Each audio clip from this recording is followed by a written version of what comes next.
Boa noite, queridos. Ou bom dia, boa tarde, depende do horário que você está vendo esse vídeo. É um prazer estar aqui de novo com quem está me assistindo, né? É, Queridos, hoje eu quero continuar nosso estudo. A gente fez o primeiro estudo sobre viver para a glória de Deus e vimos ali a vida de Moisés, como ele entendeu o que era a glória de Deus, né? No segundo estudo a gente viu a vida cristã. E hoje eu quero tratar com vocês é, um pecado em específico, que seria a autojustificação. Então, neste estudo, a gente vai falar sobre várias coisas. A gente vai falar sobre queda, pecado, redenção e o pecado em si da autojustificação. E para isso, nós precisamos pontuar algumas coisas, né?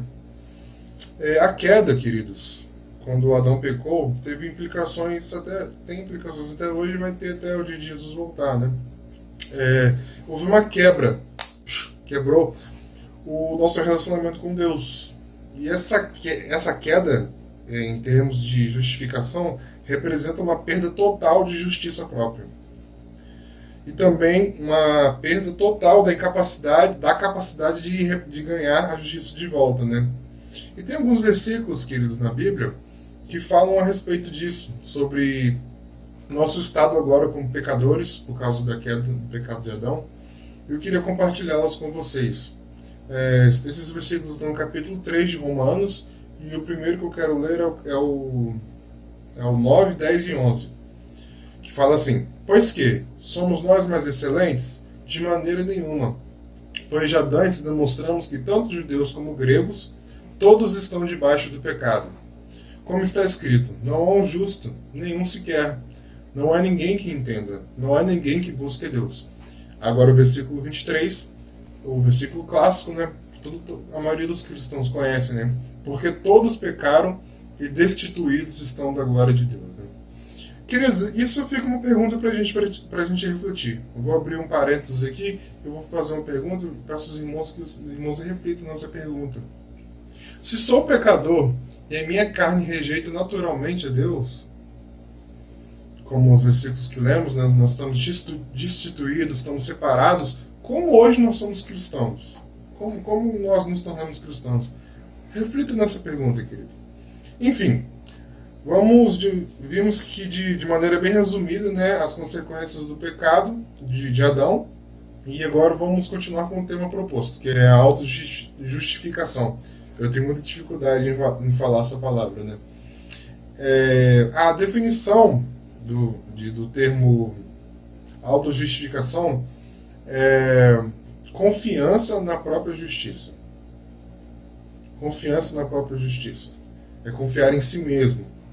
Biblicamente falando, a autojustificação, que está relacionada ao legalismo, e a gente vai ver o que é legalismo já já, aguenta aí, é a ideia de que podemos, de alguma forma, gerar dentro de nós uma justiça aceitável a Deus. No dia a dia, vemos um homem numa busca frenética para apresentar o seu próprio padrão de retidão. Vemos um cuidado cego, né? Um falso engano de que a mera obediência a religiões ou padrões vai garantir uma salvação, né?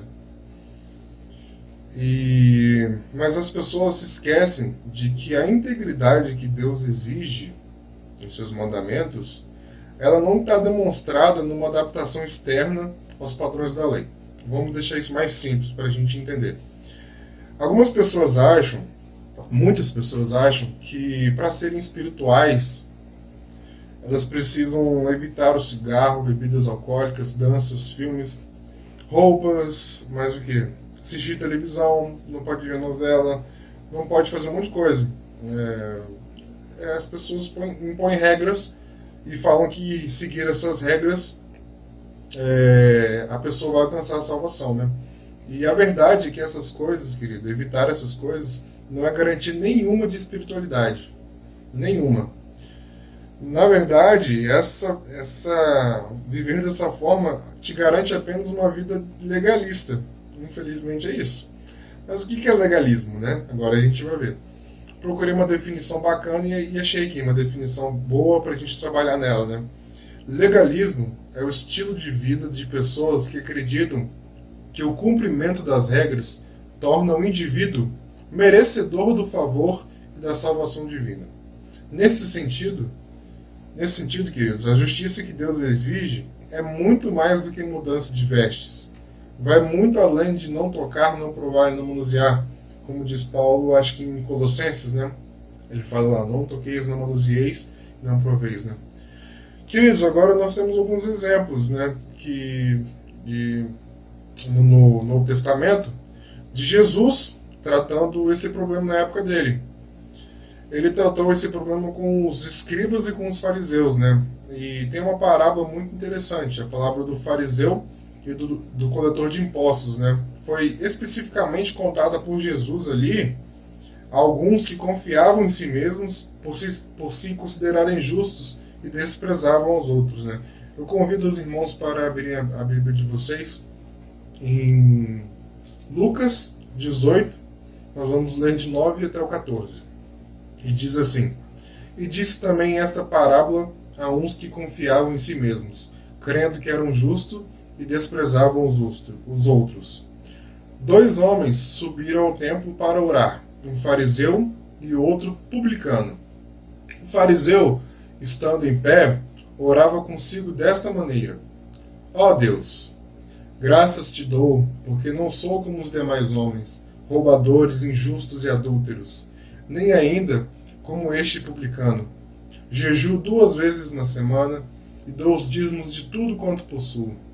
O publicano, porém, estando em pé, de longe, nem ainda queria levantar os olhos aos céus, mas batia no peito, dizendo: Ó Deus, tem misericórdia de mim, pecador. Digo-vos que este desceu justificado para sua casa, e não aquele, porque qualquer que a si mesmo se exalta será humilhado, e a qualquer que a si mesmo se humilha será exaltado. Queridos, assim como nessa passagem, todos os dias vemos pessoas que olham para seus irmãos com ar de desprezo, de superioridade, de cima para baixo, né? Como se fossem reis, né? Cheios de soberba. Esse é um problema grave, né? Pessoas que se acham superiores às outras por causa de suas religiões, por causa de suas roupas, por causa dos seus feitos, diplomas, né? Níveis de graduação, a carreira, o sucesso dos filhos, né? As mães ficam competindo. Ah, meu filho fez isso, meu filho fez aquilo. Também por causa do seu comportamento, né? E também pelo fato de não cair no pecado do que o irmão mais fraco caiu. O fariseu aqui no texto, a figura do religioso, cheio de orgulho, nariz empinado, né?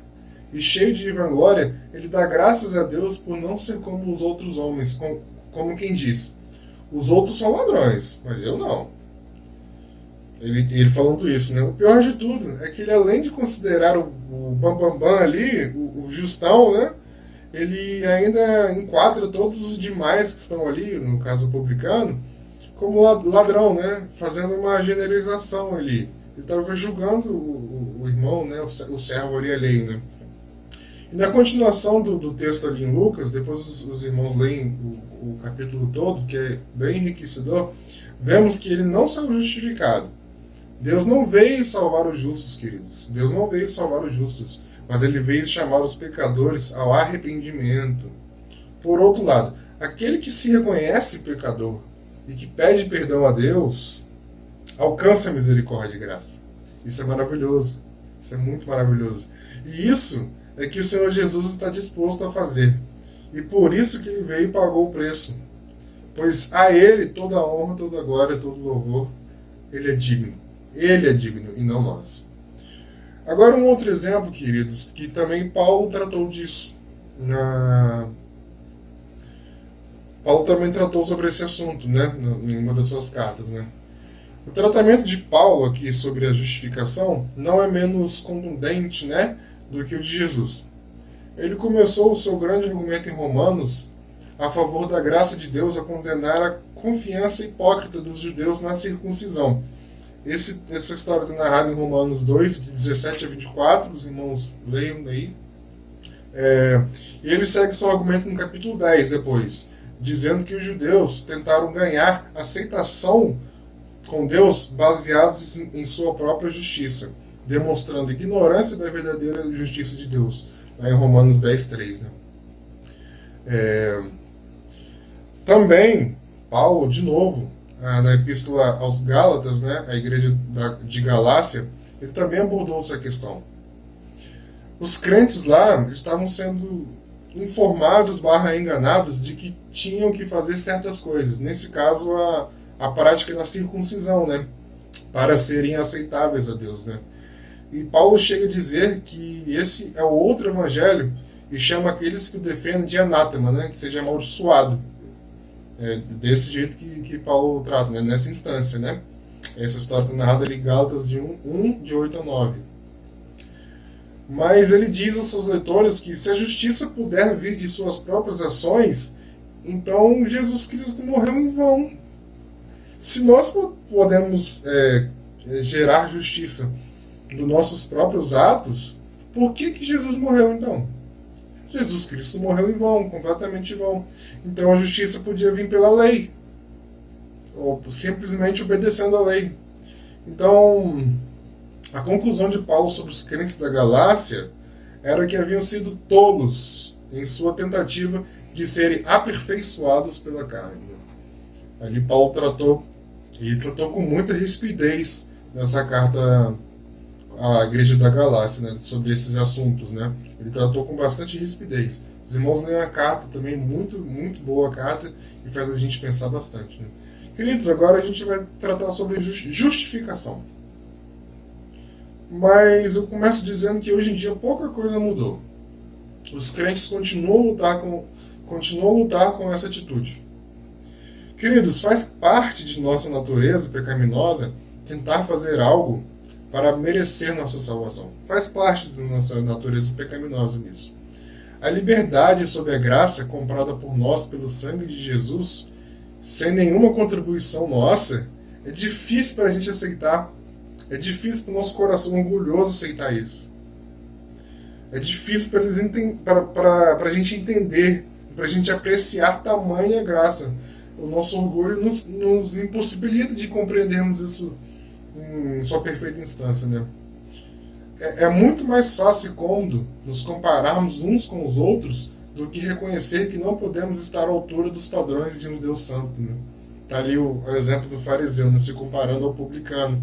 Não, eu não sou como ele, mas, pô, você quer comparar alguém? Se compara com Cristo, pô. É desse jeito. Seu currículo é bom o suficiente, igual o de Cristo, né?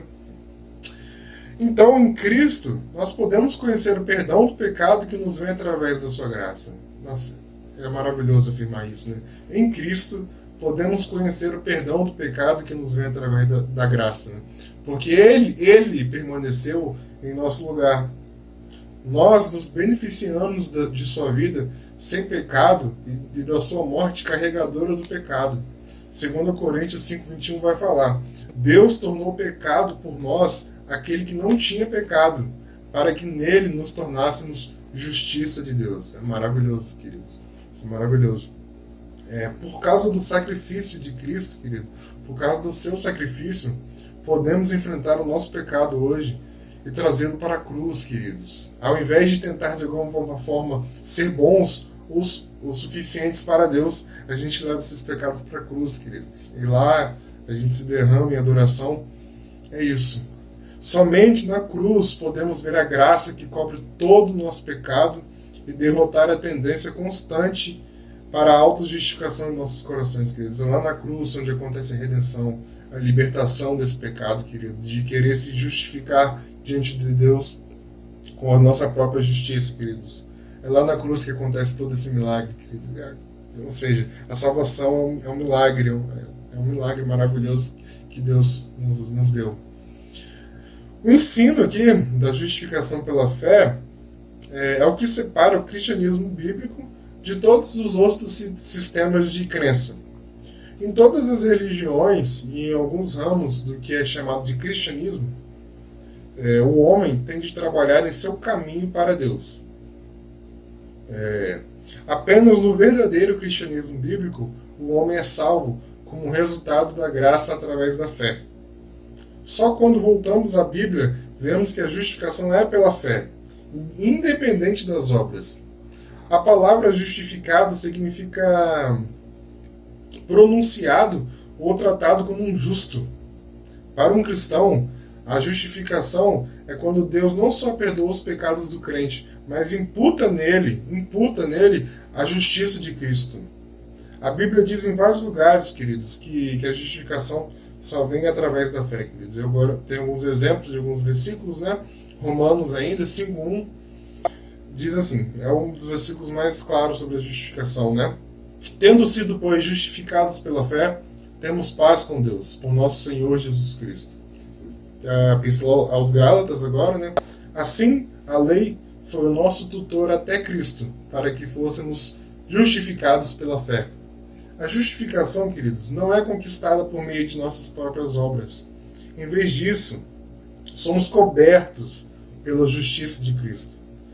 Cristo é morto na cruz como um pecador e nós saímos dessa história livres, como não pecadores, como justos, né? O cristão, quando declarado justo, querido, é assim liberto da culpa do pecado. A gente tem que pensar aqui como se fosse um tribunal. É como se fosse um tribunal. Tem o acusador, tem o réu, tem o juiz e tem o advogado. Ali nós estamos sendo acusados do nosso crime, né? E tem o juiz, que é Deus, e tem o advogado, que é Cristo, né? E ali Deus bate o martelo e fala, não, o advogado trata ali de uma forma, tipo assim, não, eu me entrego no lugar dele, eu me entrego no lugar do réu, né? E ali o juiz, que é Deus, fica satisfeito com esse sacrifício que o advogado fez. Então ele bate o martelo e nos declara justos, queridos. É isso que é justificação. E alguns outros versículos que ainda falam disso, né? Porque pela graça sois salvos, por meio da fé. E isso não vem de vós, é um dom de Deus, que é Efésios 2:8. E Tito 3, de 5-7 fala, não pelas obras de justiça que houvéssemos feito, mas segundo a sua misericórdia, que nos salvou pela lavagem da regeneração e da renovação do Espírito Santo, que abundantemente ele derramou sobre nós por Jesus Cristo, nosso Salvador, para que, sendo justificados pela sua graça, sejamos feitos herdeiros segundo a esperança da vida eterna. Queridos, isso é maravilhoso ler uma coisa dessa. É maravilhoso. Uma vez que uma pessoa é justificada, não há mais nada que ela precise para ganhar a entrada ao céu. Já que a justificação vem pela fé em Cristo, com base em seu trabalho em nosso nome, as nossas obras são completamente desqualificadas como meio de salvação, querido. É aqui que morre o nosso eu. É aqui que a gente entende que a gente não tem capacidade para alcançar a salvação. Queridos, tentar alcançar a salvação pelas obras seria mais ou menos tentar ir para o céu puxando a gravata. A gente puxa a gravata e está tentando ir para o céu. Seria mais ou menos isso. Aqui, quando nós vemos o trabalho completo de Cristo na cruz, nós entendemos que nós somos completamente incapazes. Se não fosse Deus tomando a iniciativa para salvar pecadores, queridos, hoje nós não teríamos essa oportunidade, né, que Cristo veio aqui, né? É por causa do sacrifício completo dele que hoje nós estamos aqui. É por causa de Deus ter imputado todo o pecado em Jesus que hoje nós somos considerados justos, queridos. Isso é maravilhoso. Essa é toda a história da redenção, de tudo, faz parte de todo o plano de Deus na história, queridos. Isso é maravilhoso e nós fazemos parte desse plano, queridos. Nós somos privilegiados, nós que somos salvos em Cristo, nós somos extremamente privilegiados. Isso deve resultar em você, queridos, uma adoração constante de agradecimento, querido. Em uma vida que viva de acordo, uma vida que viva digna desse evangelho, querido. Uma vida que busque a perfeição, que busque ser mais parecido com Cristo, queridos. Uma vida que adora, que crê, que louva intensamente o tempo inteiro, querido. Esse é o nosso desafio, querido. Nós nos tornarmos dignos desse evangelho em forma de agradecimento por tudo que Cristo fez por nós. Queridos, para terminar, sem uma compreensão da justificação apenas pela fé, não podemos verdadeiramente perceber a gloriosa dádiva da graça de Deus. O favor imerecido se torna merecido em nossas mentes e começamos a pensar que merecemos a salvação. A doutrina da justificação pela fé nos ajuda a manter a pura devoção a Cristo. Manter a justificação pela fé nos impede de cair na mentira de que podemos ganhar o céu, querido. Não há nenhum ritual, nenhum sacramento, nenhuma ação que possa nos tornar dignos da justiça de Cristo. É somente por sua graça, em resposta à nossa fé, que Deus nos acredita a santidade de seu Filho, queridos. E tem muitas passagens que falam, tanto no Antigo e no Novo Testamento, que o justo viverá pela fé. É isso, queridos. Que essa palavra te abençoe, que eu peço a Deus que nos livre desse pecado, que eles possam nos transformar cada dia mais em imagem do seu Filho Jesus Cristo e que o nome dele possa ser glorificado. Fique com Deus. Até a próxima, queridos.